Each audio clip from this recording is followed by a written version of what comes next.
Well, Larry, Paul? we're nearing the end of day 3 here of our ASBA regional gym floor sanding Correct. training. Yep.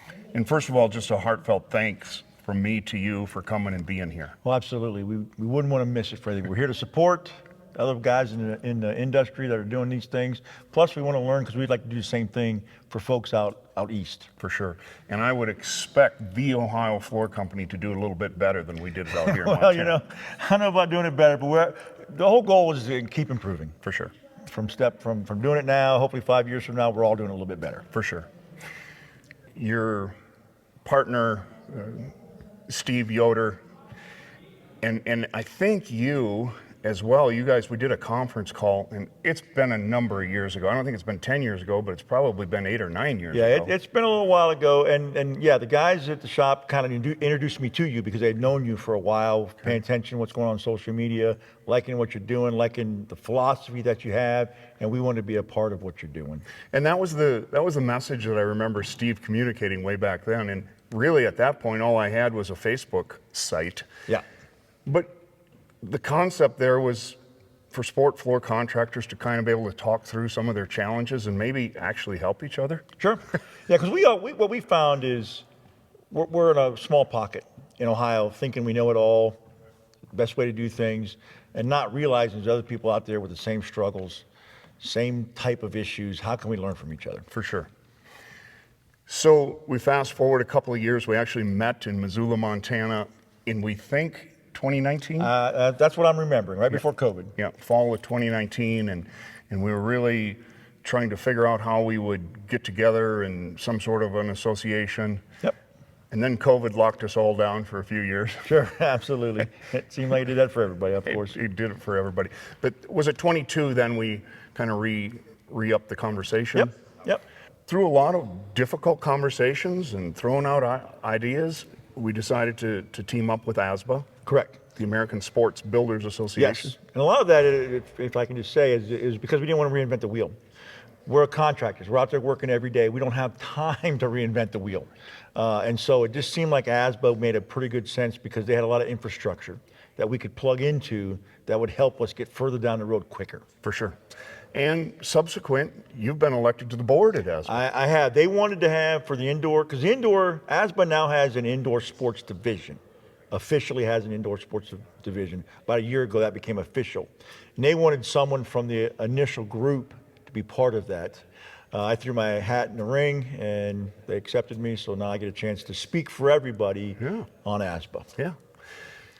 And then you came out, we're doing this week, and you're sending 2 guys to our paint and finish school next week. Yeah, we got one guy here sanding, one of our young guys that run our crew. Because again, it's always, we got to learn something. We got to keep learning.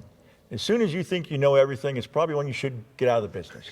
And so we're sending our young guys out to try to learn from Paul, from other people that they're talking to, just help them develop their own theory on how to do things.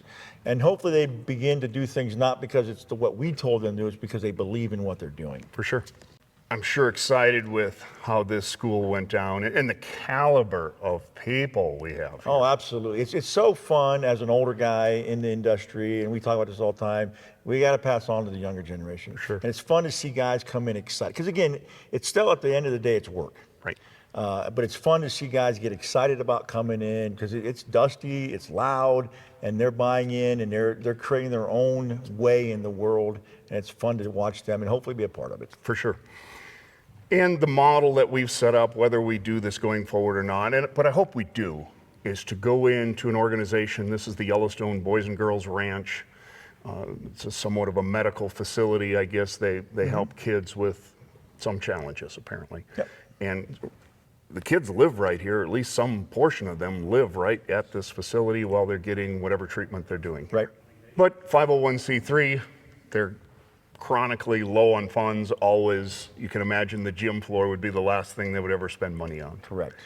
But through ASBA, and these guys willing to come in and come to this school, we're able to give them a beautiful new gym floor. Yep. And the sponsors through some of the guys. And sponsors. And we do have to, huge shout out to Rustic Wood Floor Supply out of Boise, Burger Seidel.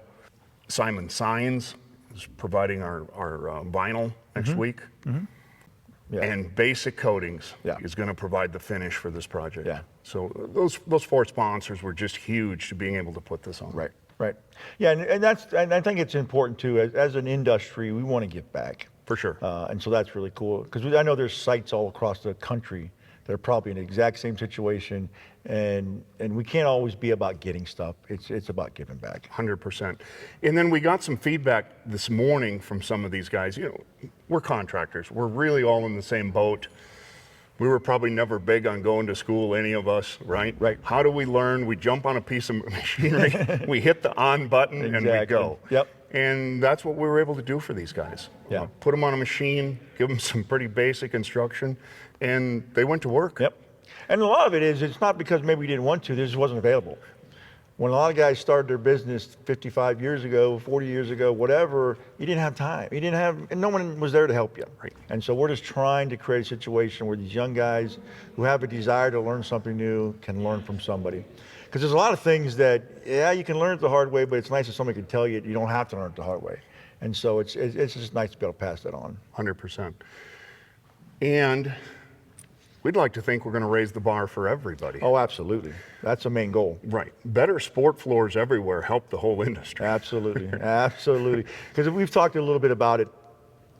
If Paul Nelson gets better and comes creeping into our territory a little bit, that forces us to get better. For sure. And that's not a bad thing. Not at all. Not a bad thing at all. So and again, if he's doing something in Montana that can help us do something better, why not share that? Right. Why not learn that from each other and just make the whole industry, like you said, just better? It's better for everybody. It's better for the client. It's better for the athletes who are using the facilities. If we can increase all that, it's just better for everybody. Well, and every time a Maple gymnasium floor goes in somewhere, that's a floor that requires maintenance, requires sanding, requires upkeep, and that, like I say, it raises the whole industry. It does. Particularly when it's been done correctly. Yep.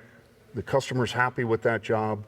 Now, in a few years, when they decide to expand and build an auxiliary gym, they're certainly going to be putting in a Maple Sports floor the next time. And the other thing I think we're going to realize is because of all this money that's happening in sports, high school athletes are going to start making money.